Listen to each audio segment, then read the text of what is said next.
This system inside of Fisch is actually going to be one of the best things in the game.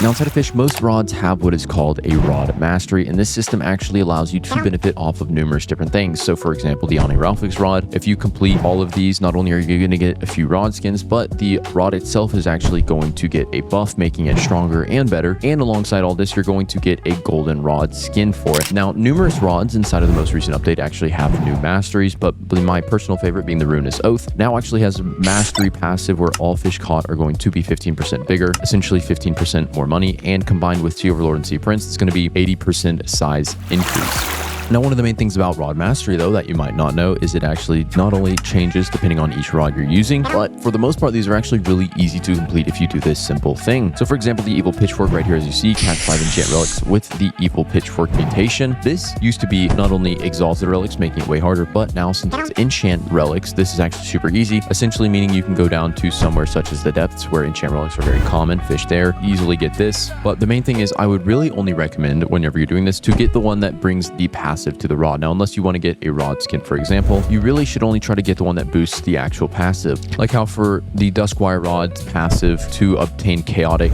mutation gets dramatically increased, and considering the need for the chaotic enchant for multiple other things in the game, this is actually very beneficial and you should specifically target this. Or for example, the Destiny rod, which is already a hard to use rod because of its low stats, can have a boosted plus 25% progress speed if you get this mastery completed. But for the most part, it really just depends on the rod you're using, and the developers actually said they're going to work on adding more mastery to nearly every single rod.